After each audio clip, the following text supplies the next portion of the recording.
Ladies and gentlemen, good day and welcome to Rallis India Limited's Q4 FY24 earnings conference call. As a reminder, all participant lines will be in the listen-only mode, and there will be an opportunity for you to ask questions after the presentation concludes. Should you need assistance during the conference call, please signal an operator by pressing star, then 0 on your touchtone phone. Please note that this conference is being recorded. I now hand the conference over to Mr. Gavin Desa. Thank you, and over to you, sir. Thank you, Michelle. Good day, everyone, and thank you for joining us on Rallis India Limited's Q4 and FY24 earnings call. We have with us today Mr. Gyanendra Shukla, Managing Director and CEO, Mr. Nagarajan, the Chief Operating Officer, and Ms. Subhra Gourisaria, Chief Financial Officer. Before we begin, I would like to mention that some of the statements made in today's discussions may be forward-looking in nature and may involve risks and uncertainties. A detailed statement in this regard is available in the result presentation.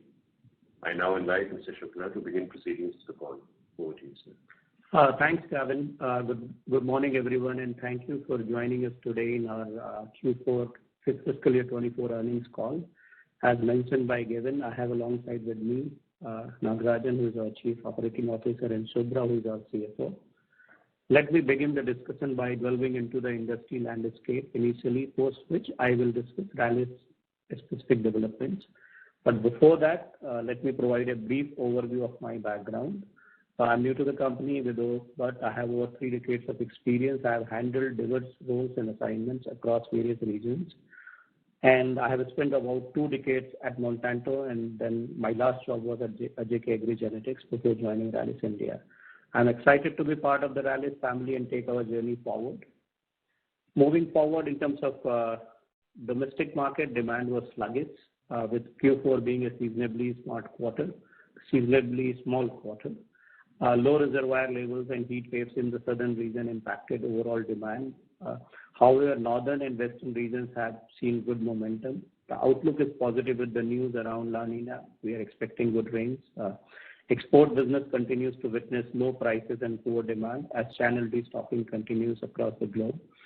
Commentary from many global players also indicate that getting back to normal demand level may take longer than originally anticipated. Moving on to the Rallis developments, our rail sales for the quarter stood at 436 crore. And we have a degrowth of roughly 17% over the corresponding quarter last year. A large part of this degrowth was price-led, with volume degrowth being in low single digit. If we further look into this, domestic crop care experienced a 9% degrowth solely attributed to the price drop, with volume being flat. Export business experienced a major drop with 27% decline, with a drop across both price and volumes. The seed business had a growth over a small base in the quarter 4, with full year growth being 21%. So seed has really turned around this year quite well. During these times, our teams have been focusing on shorter calls on both procurement and pricing, enabling improvements in gross margins. This year, there was some work done on overhead optimization. As a result, despite quarter 4 being a low seasonal quarter for us, our actions around pricing and cost management have helped the business generate rupees 6 crore of EBITDA. Loss for the quarter is around 21 crore rupees versus the loss in the similar period last year, about 69 crore rupees. Last year, EBITDA was also impacted by 63 crore rupees for the provision taken for slow-moving inventory and impairment of intangibles. Turning our attention to individual businesses, starting with domestic business, our efforts in recent years have been more directed towards having differentiated products, offering to solve farmers' needs. We have a robust exercise of starting with the product test combination to identify the gaps and have the right product to fill them. The pace of new product launches has picked up meaningfully in recent years. In quarter 4, we have launched 3 new products in the crop nutrition portfolio, reaching to a total count of 19 new product launches, out of which 13 are being under crop protection and 6 are under crop nutrition portfolio. Our innovation turnover index has improved significantly to 15.9%. We recognize this is a key lever for growth and our taking various steps to scale up launches. You will see more efforts in the future, increasingly getting directed towards it. We will continue our endeavor to increase the market reach in targeted geographies. Our distribution network for Domestic crop care stood at roughly 4,500 dealers and a retail footprint of about 60,000. As of March 24, we are also progressively increasing digital investment both in the front and back end to build a more connected, agile, and effective organization.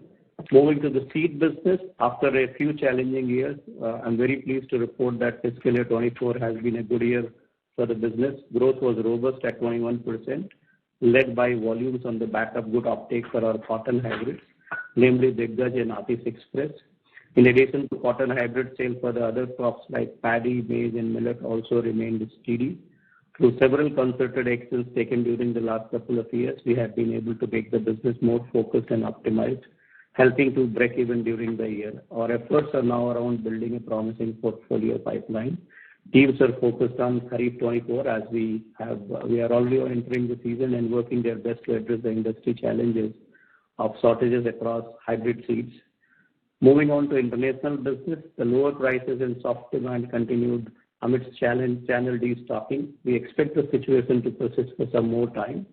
Acephate is facing challenges in Brazil, and price for all our key active ingredients continues to be soft. The geopolitical situation further adds uncertainty to the timing of recovery. Even during these turbulent times, pendimethalin continues to show good traction, especially in the US and EU. We have already announced our plan to scale up production capacities, which should become operational by the end of fiscal year 25. Our custom synthesis and manufacturing business was steady during the year. We finished the production of new CM material for our multipurpose plant and readying the plant for the smaller batches of an intermediate for another innovator. We continue to engage with prospective customers, including their visits to our plants, and we are hopeful that some of these will translate into meaningful future opportunities. Even though industry and business are navigating through near-term challenges, we are committed to our longer-term strategy and our making necessary investment towards it. On a positive note, I'm happy with the advanced collection in our seed business and the continuing good response for our cotton seed, Diggaz, and other hybrids which are being sold in northern part of India. That concludes my opening remark. I will now hand over it to Subhra for a detailed analysis of the financial. Over to you, Subhra. Thank you. Good morning, everyone, and thank you for joining us today for our Q4 and FY24 earnings call. I'll walk you through our financial performance for the quarter, post which we shall commence the Q&A session. Starting with the top line for the quarter, our revenue stood at rupees 436 crores, as against rupees 523 crores for the same period last year, which is lower by 17%. A large part of this drop was due to the pricing drop of 13%, which is a sharp meltdown in input costs. Exports continue to be under pressure, with the quarter degrowth being 27%. EBITDA for the quarter stood at rupees 6 crores, against a total loss of 65 crores for the same period last year. Loss for the quarter stood at rupees 21 crores, as against a loss of rupees 69 crores during the previous year. Moving on to business-wise performance, as far as exports are concerned, volume growth remains benign on the channel destocking. Demand trend across the key markets remains muted. In addition to the weak demand, we also witnessed sharp moderation in the prices of our key products during the fiscal, with rates for some of our key input raw materials dropping in the range of 40 to 60% from the peak levels. As far as seed business is concerned, we had a very good year, underpinned by the strong performance of our cotton hybrids, few of which have seen significant growth in volumes. Besides improving the product portfolio, we are also committed to keeping lower inventory covers to improve our agility. Our inventory levels in seeds are significantly reduced. We are also using technology and deploying solutions which we believe will significantly help in reducing sales return, thereby enabling efficiency in operations. Our efforts in cost savings have also helped us break even during the year. Volume growth was flat in domestic business, with price degrowth contributing to the overall degrowth of 9%. Despite this, timely actions and efforts towards improving the mix over the years have helped in improving gross profit to more than 30%. We continue to take shorter calls and shorter pricing and procurement calls and build strategic inventory only as it is relevant. Our actions around working capital have continued. With good efforts on inventory and debtors, we have close to 280 crores of liquid balance as on March 31st, with near nil borrowings. This healthy cash position will help us instead and help us navigate these volatile times. We're also taking several steps to improve the asset utilization levels by building necessary flexibility. We expect our CapEx to be in the range of 100 to 150 crores. That concludes the opening remarks. We can now commence the Q&A. Thank you very much, ma'am. We will now begin the question and answer session. Anyone who wishes to ask questions may press star and one on their touch-tone phone. If you wish to withdraw yourself from the question queue, you may press star and two. Participants are requested to use only handsets while asking a question. Ladies and gentlemen, we will wait for a moment while the question queue assembles.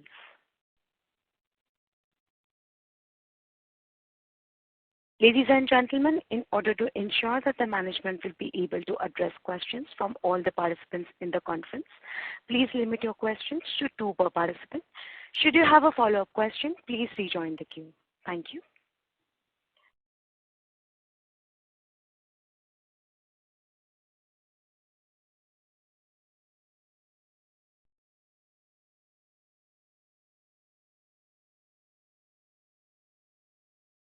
The first question is from the line of Viraj from SIMPL. Please go ahead. Yeah, hi. Thanks for the opportunity. Just a couple of questions. First is on the domestic business, if you can just probably, give some perspective in terms of the volume in this particular quarter, and how does our inventory in the market compare versus the overall industry? So that is first.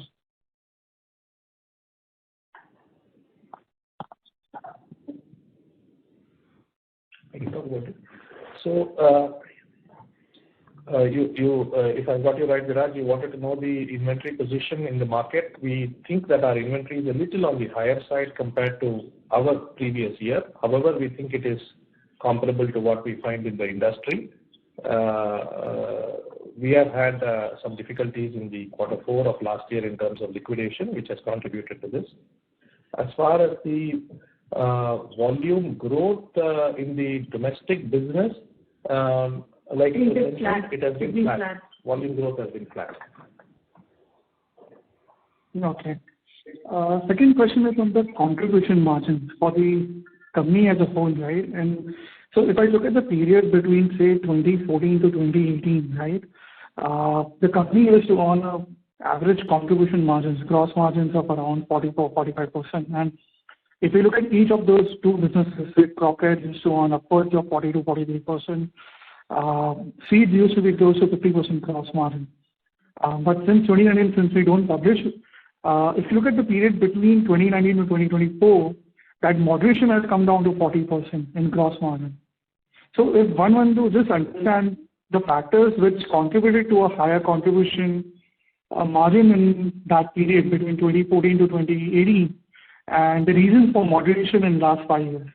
So why I'm asking this is because if I look at Q4 particularly, we reported a contribution margin of roughly around 44%, which is the highest it has been in the last 6 years. So if one can just give a perspective, the reasons why we used to earn such a high margin in the past and the reasons for moderation and how one should look at contribution margin behaving for us in the future. So Viraj, firstly, I think given the seasonality of the business, we should only look at annualized numbers, not look at quarter numbers in terms of gross margin. On a longer term basis, I'll at first address the longer term point that you had raised. So longer term, over the last 4-5 years, the assessment is right that the gross margins have indeed come down. And it is a combination of raw material inflation, which was not fully absorbed through prices. We had a volatile situation globally. In the last few quarters, I would say last year, we have done relatively better in terms of improving our price versus cost mix. And certainly the other big factor which influences gross margin is crop care versus seeds. We picked up that seeds makes relatively better margins. So as the mix in the portfolio keeps dropping, which is what has happened in the last 2 years, the gross margins have also come down as a result of it. Thank you. Thank you, ma'am. The next question is from the line of Abhijit Akela from Kotak Institutional Equities. Please go ahead. Yeah, good morning and thank you for taking my questions. Just a couple, first on the financials, the finance cost seems to be a little bit on the higher side this quarter, about 8 crores. even though we've paid down all the debt basically on the balance sheet. So just sort of wondering what might be driving that. And then on the CapEx number for the year, I believe it was about 80 odd crores. Was that a little bit lower than your original plans? If so, were there any project deferrals? And then what do we expect the next year's CapEx to be spent on, which projects in particular? Thank you. Yeah. Hi, Abhijit.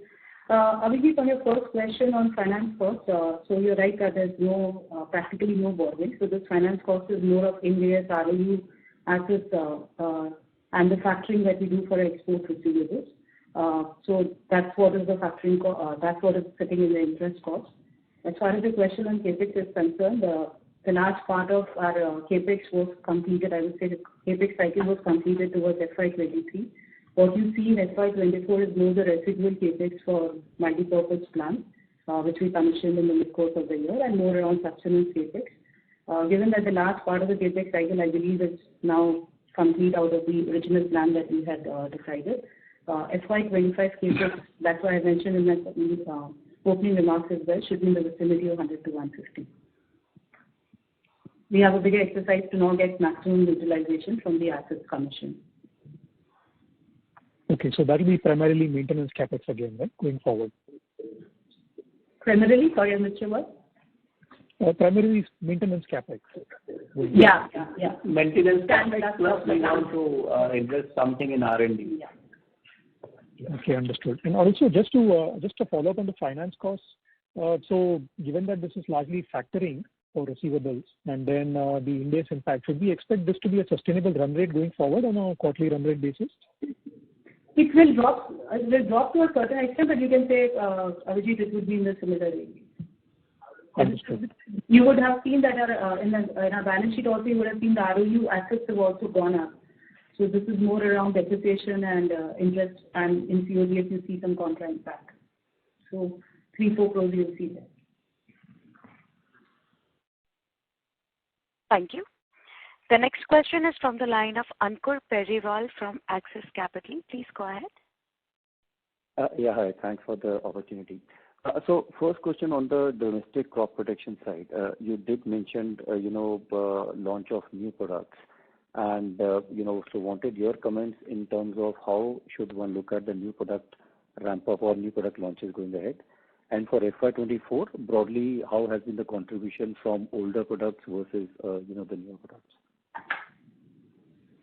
So as far as FY24 is concerned, as you may have seen in the investor deck, the ITI index, which we actually calculate based on the last 4 years introductions, what kind of revenue they contribute to the base, that has actually reached about 16%, which is higher than the previous 2-3 years figures.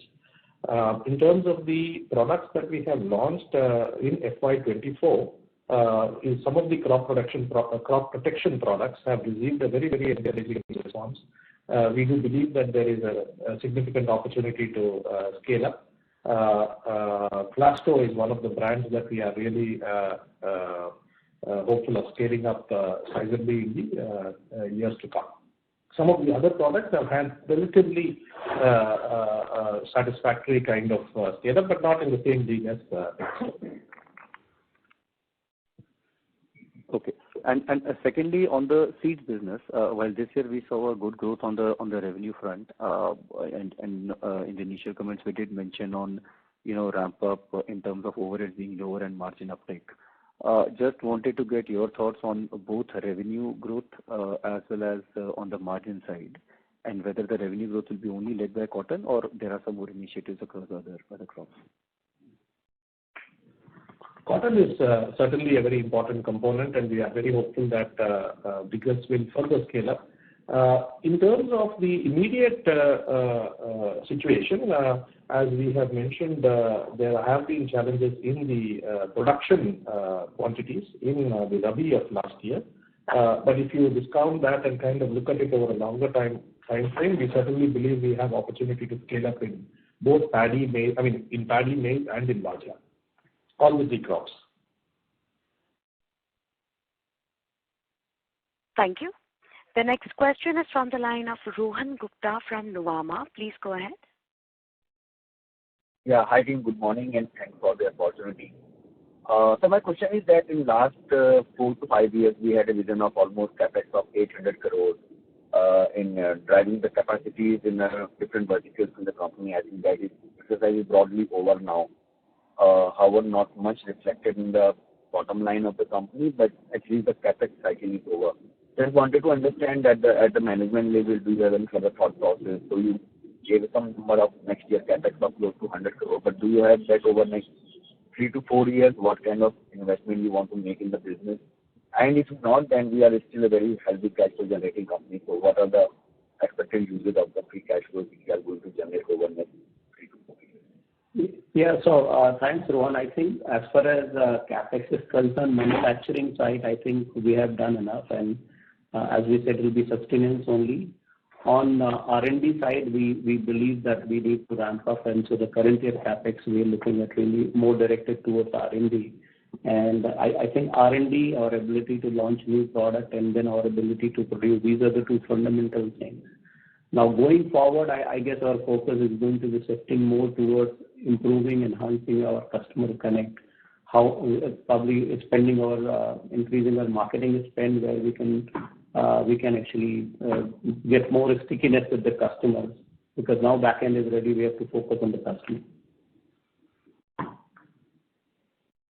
So in terms of the CRAMS business, which we have not seen any significant ramp up in last 2 to 3 years, also in the B2B where the some of the product prices have been weak, do you see that that part of the business where the investment in MPP and all has already gone, and the prices have globally stabilized? So is that business showing some kind of recovery, and do we expect that over the next 2 to 3 years, do you see that any major ramp up can be seen in the CRAMS business and also in a B2B category where we have a couple of products?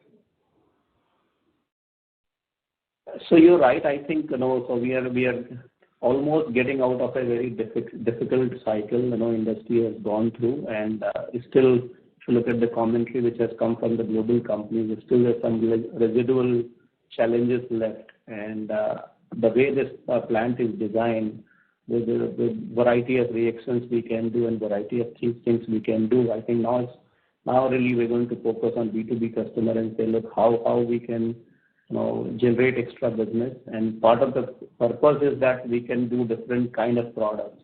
So I guess that's the next focus, and I guess it doesn't reflect right now because the situation itself is very difficult. But going forward, the purpose for which is created, I'm sure we'll have more opportunities on our way. Thank you. The next question is from the line of Archit Joshi from B&K Securities. Please go ahead.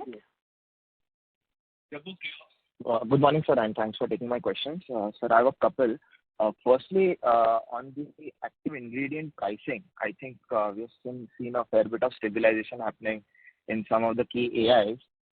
So do you think that this is kind of bottomed out here, and from here on with improvement in pricing, especially on the international business going ahead, let's say maybe a couple of quarters down the line, we should start seeing a pickup on the pricing front and on the volumes front? Well, I mean, I don't have a crystal ball to predict, but all I can say, yes, there has been, the steep decline which was happening, that has slowed down. And it varies from molecule to molecule. Some molecules is almost stabilized and so on, marginal upward trend. But by and large, I would say stabilized. A lot will depend on how this inventory starts getting consumed globally, because we're all part of the global network. These molecules are traded across the globe. So how agriculture consumption goes around the world, that will depend a lot on that. Perfect. So my second question is, so with your experience with a very successful seeds franchise like Monsanto, have you had any strategy for Rallis' seeds business, which is at the cusp of being turned around, especially in FY2024? Anything that you have identified as a strategy for Rallis' seeds business going forward, picking up cues from your previous experience in Monsanto? So I think seed business basically what I call is a germplasm business, right? And I have just resumed here. I'm in the process of reviewing the details of the business, but I believe we have good fundamentals in place. And what works for seed companies around the world is really focus, right? I think we are going to really focus on important segments, important markets, and important crops. And there's no reason, I mean, obviously we're all part of the cyclical business. Things will happen, but I think the kind of focus we give and the kind of investment we make in the technology and germplasm, that will define future success and growth. Obviously, we had short-term challenges, and sometimes they cannot be foreseen because the way rain can be had and customer mood can swing. But yes, we have a thought process. It's too early to comment on that, but yes, there's a thinking going on. Thank you. The next question is from the line of Darshita from Antique Stock Broking. Please go ahead. Yeah, hi. Thank you for the opportunity. Hope I'm audible.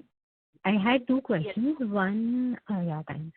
One was regarding CRAMS. I think we commercialized one formulation and one intermediate last year. So wanted to understand the scale up and the plan for FY25 if we have any. And I think there was one more product that we were to commercialize in CRAMS, so probably some update on that. And second, on the NPP capacity utilization, how was it by the end of FY24? FY25, we've given a guidance of 60%. So do we expect to, achieve that? And apart from difenoconazole, how many more products do we have in the pipeline to be launched at the NPP for FY25? Yeah, Naga, you want to take that? Yeah, I think as far as the introductions of last year are concerned, they have more or less been completed. There is one of the products which will be completing in April. In terms of scaling up for those, certainly they are also susceptible to the kind of global challenges in terms of inventory, which the customers are also sort of experiencing. So we are in discussions with the customer in terms of the volume requirements for the upcoming year. As far as the MPP itself is concerned, we have an opportunity to do an intermediate for an innovator company, which we have mentioned in the opening remarks, which is what we are next getting geared up for. Certainly, I think as the requirement for the different AIs and intermediate volumes stabilize, there is an expectation that our NPP utilization will also improve. At this point in time, certainly it is a bit uncertain, and we are working through that. We are working with the customers to improve the utilization levels. Okay. Any guidance for FY25 towards the utilization, or we'll probably comment later on that?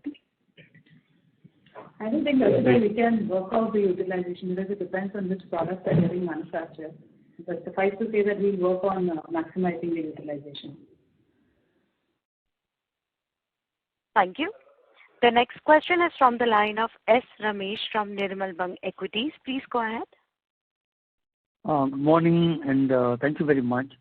So if you look at the results, despite the fall in top line, there is an improvement in the margins in the domestic business. So is that something of a silver lining? Is that kind of trend likely to sustain in FY25? And what is the kind of ballpark volume growth you can expect, assuming that the monsoon is as good as expected based on the Met forecast? So margins, I don't think, we are trying to do at whatever is best in terms of managing the cost versus price competitively and looking at how do you do it in an agile manner to ensure that the gross margin keeps improving. But it's difficult to, I would say, give any forward guidance in this respect. Monsoon, yes, there's a positivity around it currently. But yes, how it spreads spatially and how is it in terms of timing needs to be watched out. But certainly there's a lot of optimism around it at present in terms of domestic market. So is there any indication from the channels in terms of their willingness to take additional material in anticipation of demand, or we have to wait till we see the monsoon say in May, June? I mean, how does the season look as we stand today? Yeah, so I think it's too early for crop protection business. But yes, seed we have seen increased interest from the trade channel, and that is also reflected in some of the advances we collect from the market. So seed, yes, optimism, and a good seed purchase, good planted acres, and supported by good rainfall, generally in normal course would lead to a good crop protection season. Okay. And what would be the current capacity utilization in all your AI plants, both for domestic and exports?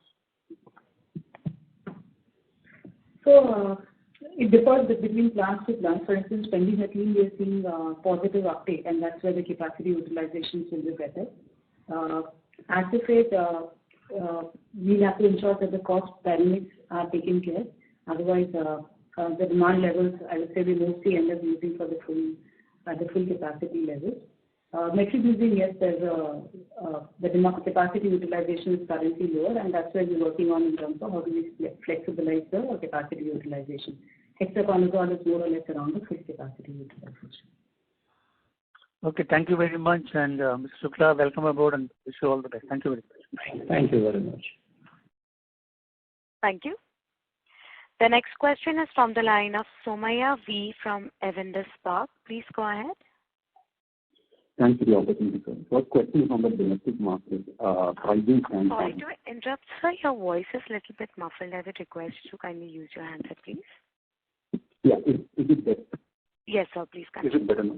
Yeah. Thank you, sir. First question is on the domestic market, sir. From a pricing standpoint, so we've seen decline last year. So, I mean, do you think that we are almost bottoming out there, and then we do expect price increase for the rest of the year? Or what is the status there in the domestic pricing?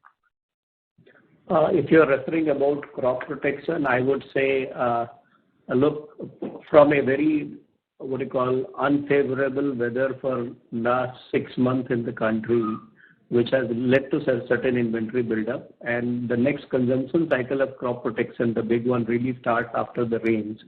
So I think that still there's a pressure on the market. As I said, when question was asked by Ramesh, that things are looking positive from seed offtake perspective, but then it has to translate into a good crop later on. Understood, sir. Second, on the pendimethalin capacity that you were referring to increase by end of FY25 some capacity additions. So what is the capacity addition quantum here, and what will be the at end of FY25? If you can give the capacity in total for Pendi and the metribuzin could be helpful by end of FY25. So we have anyway put it in the communication as well. So pendimethalin is where we are looking at capacity expansion, and it should go in the vicinity of around 7,000 tons. Metribuzin we are not looking at any capacity expansion. Metribuzin is the current capacity, which is around 3,000 tons. Thank you. The next question is from the line of Ravi Purohit from Securities Investment Management Private Limited. Please go ahead. Yeah, hi, good morning. This is a question for Mr. Shukla. Sir, you've been part of Myco Monsanto for a fairly long period of time. And I think our new independent director, Mr. D. Narayan, also has been part of the Monsanto group and Bayer Crop Sciences subsequently for a longer period of time. So we have two very strong, experienced people who have joined Rallis, one as an independent director and one as a managing director. And especially, the two most successful seed brands also, right? Dekalb and BT Cotton. So if you could just share your own vision for Rallis India now that you've joined here as an MD for the next 5 years. Do you have any vision in your mind as to what are the things that you would like, where would you like Rallis to be in 3 years or 5 years from now? And what are the segments which you think could lead that growth for the company? Does seeds have that kind of potential? Today we are only about 300-400 crores in revenue terms, whereas the market itself is like very, very large compared to that. So if you could just spend some time and just share a vision with all the listeners today, it will be helpful for us to kind of see this forward. Yeah. Thank you for asking a question on around the strategy.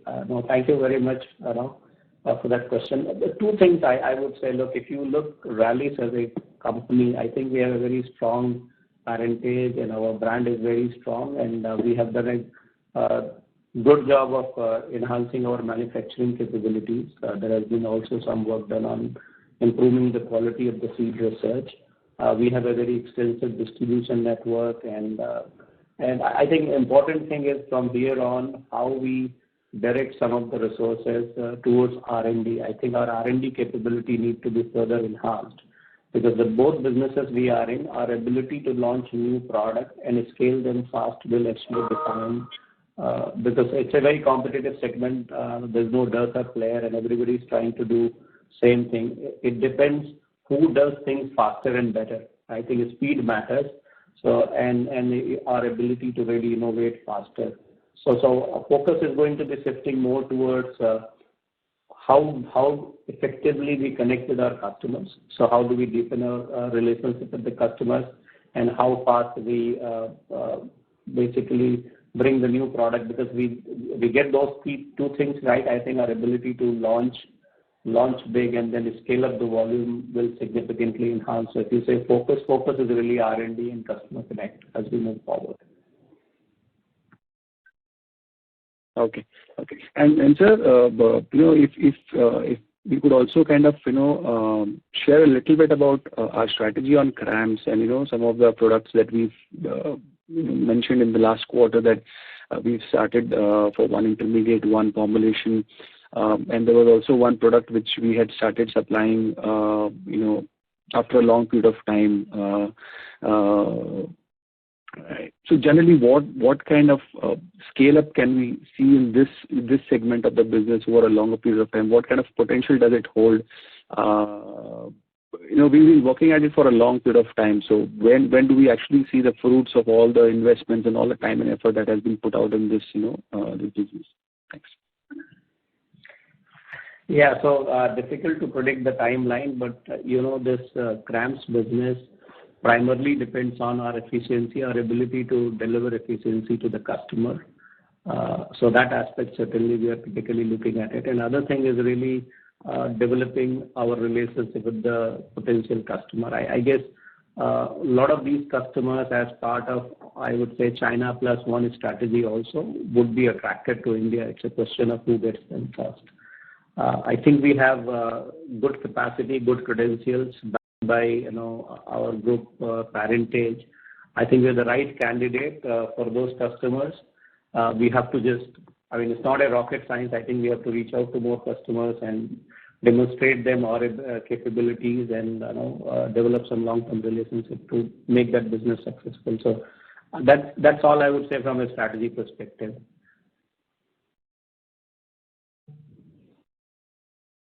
Thank you. The next question is from the line of Rohit Nagraj from Centrum Broking. Please go ahead. Yeah, thanks for the opportunity. So first question again, slightly delving on the new project, Rallis Science and Technology Center. So what could be different from what we have been doing till now?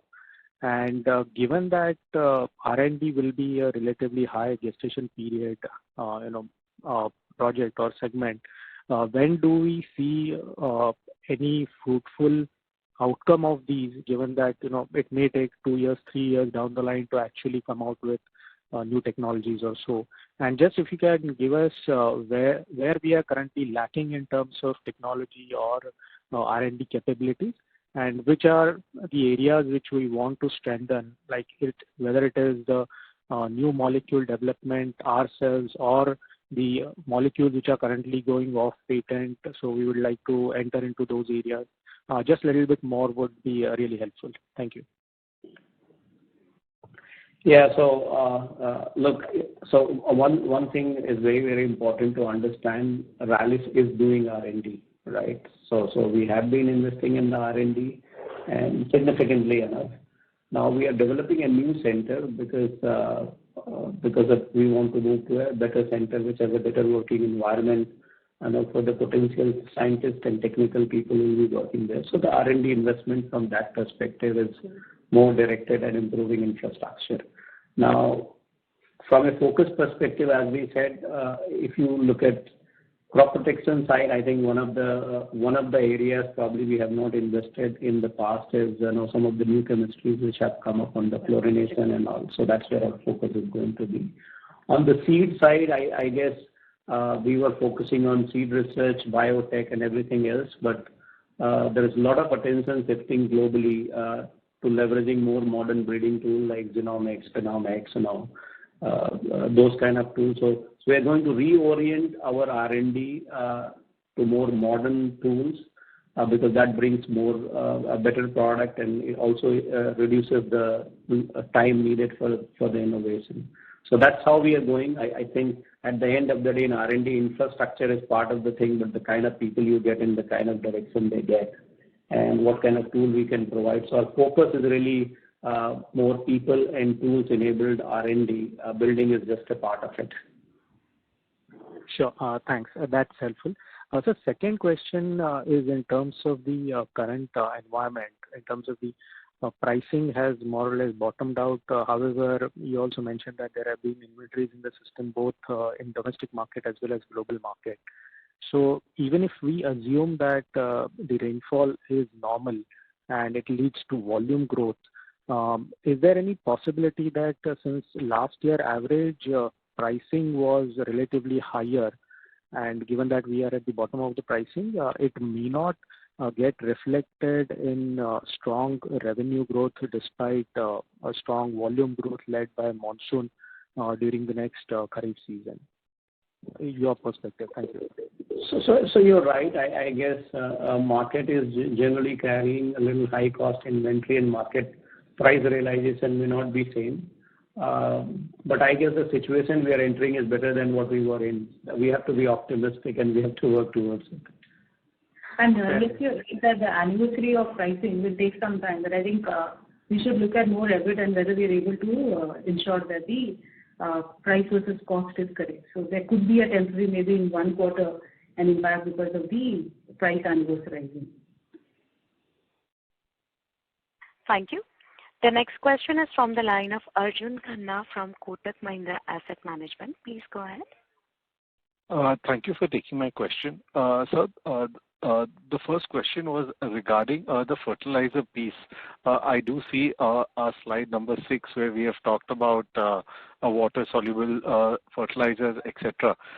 Just wanted to understand, are we looking at nano urea, nano DAP? Is there any R&D going on that front?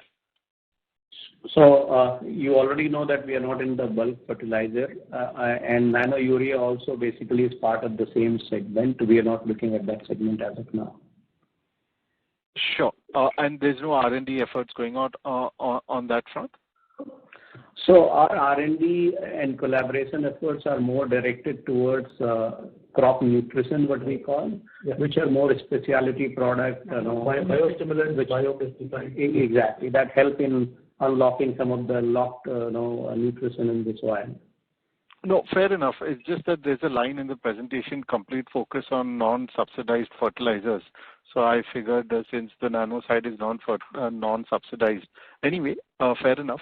The second query is regarding if we are parentage. So you did mention strong parentage on Tata Group, and that is held through Tata Chemicals, which has also recently increased stake. So are there any linkages in terms of our R&D efforts, etc., with their spec chem facilities, and how do we look at our relationship with our parent Tata Chemicals? So I think across the companies, our relationship remain very strong. We always keep looking at synergies, and as and when needed, obviously, we look at the capabilities they have got, and we're always. We would never get into a situation where different companies are creating the same capacities. We would internally leverage whatever we have. Thank you. The next question is from the line of Abhijit Atila from Kotak Institutional Equities. Please go ahead. Yeah, thank you for the follow-up. The seeds inventory situation as of, in our books, I'm saying, the inventory that we are carrying for the upcoming year. Will it be possible to just quantify how much that is up by on a year-on-year basis? You were talking about seeds, Abhijit? Yeah. So basically, the seed inventories that we've got ready for sales in the upcoming Kharif season, if it's possible to just quantify how much that might be up year-over-year. It's actually down only for the reasons that you mentioned. The two reasons actually. First, we liquidated some of the old inventory, so we actually took a call in terms of winding on or become more focused in terms of inventory procurement for the hybrids which were low in terms of offtake. And secondly, as we mentioned, that there were production challenges in terms of some of the crops, especially paddy, etc. So the inventory levels are actually lower than last year. Got it. Thank you. And just the other one was, there was a mention earlier on in the call regarding an increase in advance bookings in the seed business. So if it's possible to share some color around which crop this is on, is it mainly on cotton? And if so, how much would be the increase in bookings year-over-year? In general, because industry, I think trade probably understands that inventory is going to be in short supply because it's just not our problem. In general, productions have been lower because of the water and rainfall challenges in the seed production areas. So it's channel's way of trying to secure supplies for them. It's significantly higher than last year already, and it's also driven the buoyancy towards the cotton hybrid demand that we have. Thank you, ma'am. The next question is from the line of Viraj from SIMPL. Please go ahead. Yeah, 3 questions. First is on a follow-up on the gross margin. If you look at last 1 year itself, and you look at the way RM has behaved, a lot of other B2C companies have seen a sizable expansion in gross margin. So for us, when we say the RM has helped, but when we see overall reported numbers, the expansion has not been to that extent. So what has been the drag, or what factors you think have dragged the expansion in gross margin? And just a part 2 on that is, for us to kind of, if you look at the overall balance sheet which we have, on a net cash basis, and given the way the RM prices are now behaving, stable, are we kind of looking at maximizing the spreads, at least in the domestic B2C business, in terms of, say, buying out inventory in bulk? Is that one of the things we may be looking at going into 2025? So that is one. Second is on the overall financials. If you look at 24 as a whole, we have something close to 19-20 crores in terms of, say, provision for doubtful debts and, impairments on intangibles. So is this what a sustainable run rate one should expect going forward, or, there were some one-offs in 24 as well? So in terms of gross margin, the pure play B2C players might have had, but I think what we do is we balance out long-term and short-term. So we will not significantly increase the pricing if that's not competitive. Plus, of course, there's a dent in the margin which has come because of the international business, because the margins for crop care as a whole, while the domestic formulations have done better, and I mentioned that the gross margins have improved there, but in exports, because of the intense competitive intensity, the margins are lower. I think your the other question was around one-off. Sorry, yeah, we do by strategic, what we call strategic procurement, in order to take advantage of what we think is the pricing outlook for different raw materials. But that's the normal thing that we have been doing over the last few years. So but we not take any very long calls. We don't take long calls. We take very calibrated and careful calls.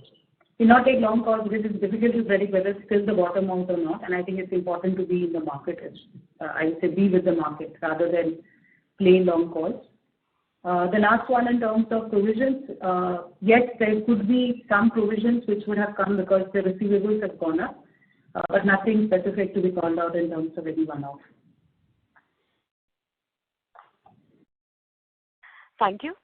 The next question is from the line of Rahil Shah from Crown Capital. Please go ahead. Yes, hi, good morning. Firstly, I believe you mentioned about some capacity extension. I just missed for which line of product was it? I think you mentioned something 7,000 tons by end of FY25. Can you please just repeat, please? Pendimethalin. It's for pendimethalin. What's that? Pendimethalin. It is for pendimethalin. Yeah. Okay. And what are your strategies for CRAMS? I believe you also spoke something about development there. So what are your strategies there? And now overall for FY25, what can one expect going ahead in terms of overall business growth? considering the pricing improvement you are seeing, the rainy season expected ahead, and the R&D strategies will be adopting given the new facility and the expansion. So please, if you can just elaborate on that. Thank you.